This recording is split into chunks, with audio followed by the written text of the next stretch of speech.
Hello students, welcome to the subject Fluid Mechanics and Hydraulic Machines. In our today's lecture, we will continue with our last chapter, which was fluids and their properties. Today we will learn what is specific weight. So specific weight is a ratio of weight produced by unit volume of a fluid. It is denoted by small w. Its unit is Newton per meter cube. Specific weight varies with the place to place due to the change of acceleration due to gravity. Mathematically, specific weight is equal to weight divided by volume, and its unit is Newton per meter cube. Our next topic is specific gravity. So specific gravity is the ratio of specific weight of a given fluid to the specific weight of the standard fluid. Again, it is denoted by letter S. It has no unit. Mathematically, specific weight is equal to specific weight of a given fluid divided by specific weight of a standard fluid. The next topic is specific volume. Specific volume of fluid is defined as the volume of a fluid occupied by a unit mass of a fluid. Thus, the specific volume is the volume per unit mass of the fluid. It is expressed as meter cube per kg. Specific volume is equal to volume of fluid divided by mass of a fluid. So, specific volume is equal to 1 by rho. So, it is denoted by 1 divided by rho. Our next topic is specific gravity or relative density.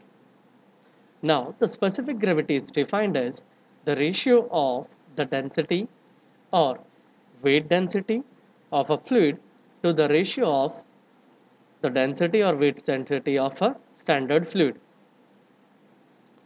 For liquids, the standard fluid is taken as water, and for gases, standard fluid is taken as air.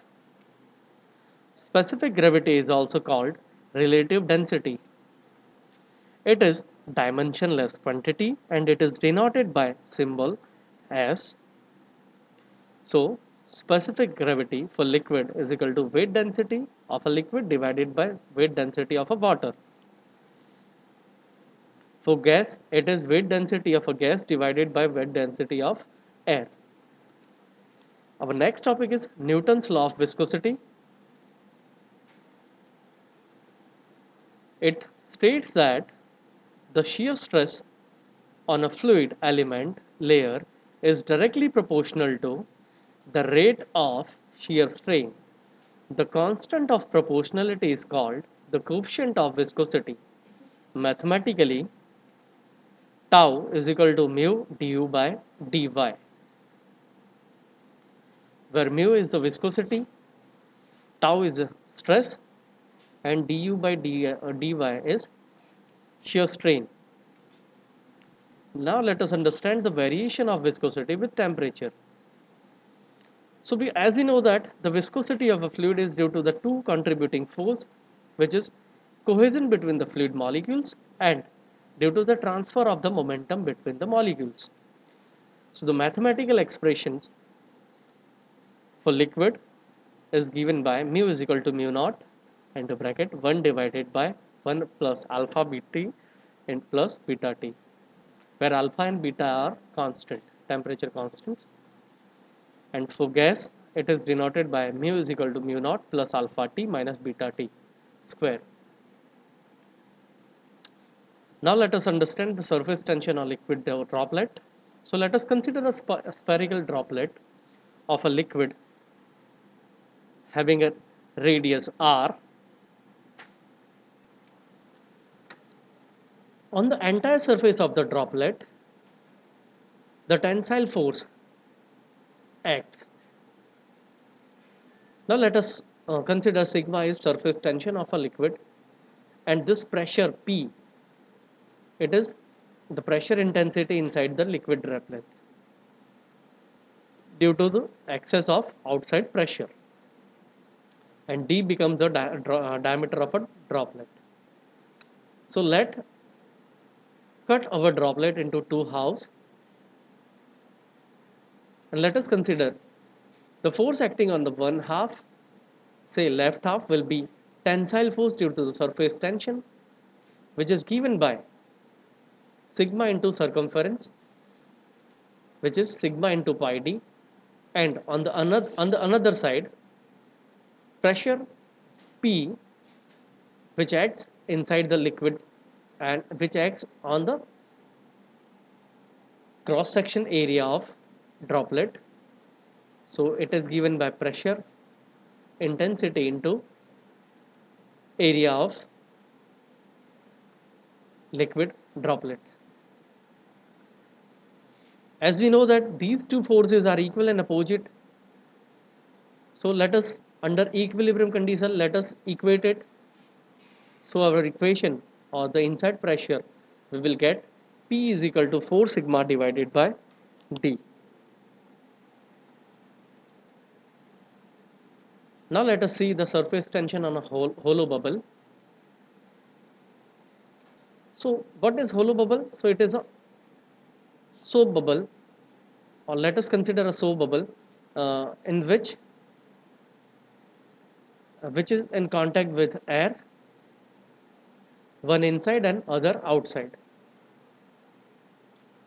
Again, let us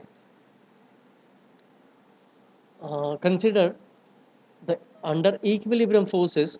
The forces the force is given by our pressure force and surface tension force. So we will get the equation pressure intensity is equal to 8 sigma divided by D. Now let us assume same case for liquid jet. In liquid jet, let us consider liquid jet having a length L. So as we will split it into two halves, so we will have the equation P is equal to 2 sigma divided by D.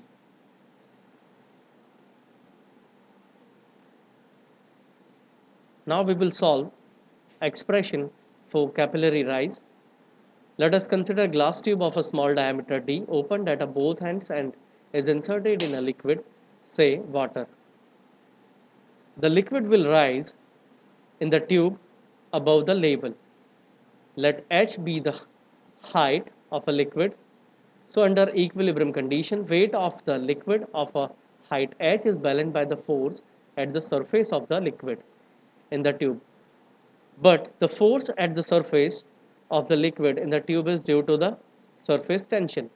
Now let us consider sigma is surface tension of a liquid and theta is angle of contact between the liquid and glass tube, which is shown in figure.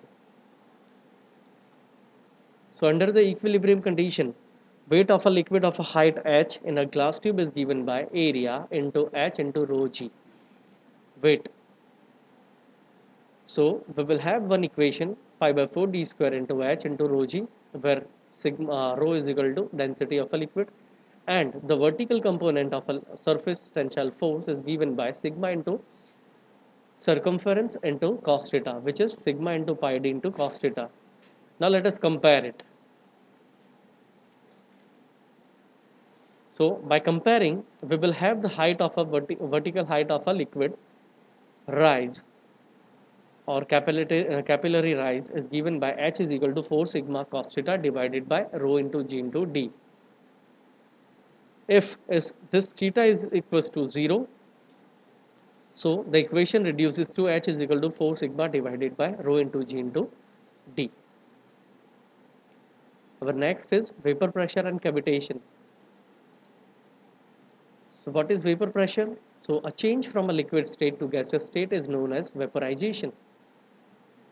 Vaporization, which is depend on the prevailing pressure and the temperature condition, occur because of the continuous escaping of molecules through the free liquid surface Let us consider a liquid, say water, which is confined in a closed vessel. Let the temperature of a liquid is 20 degrees Celsius and the pressure is atmospheric pressure is of vaporization is 100 degrees Celsius. When the vaporization takes place, the molecules starts escaping from a free liquid surfaces, and these molecules get accumulated in the space between the free surface and the top of the vessel. These accumulated vapor exerts a pressure on a liquid surface. This pressure is known as vapor pressure of a liquid, or this is the pressure at which the liquid is converted into vapors.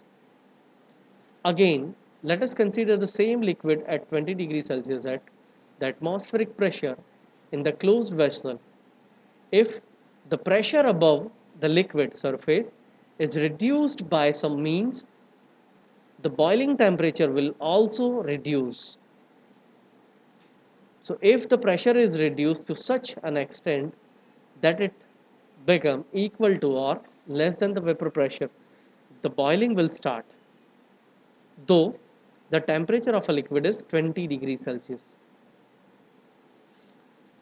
Thus, a liquid may boil even at an ordinary temperature if the pressure above the liquid surface is reduced so as to equal or less than the vapor pressure. Now, what happening? These molecules converted when the vaporization or boiling starts.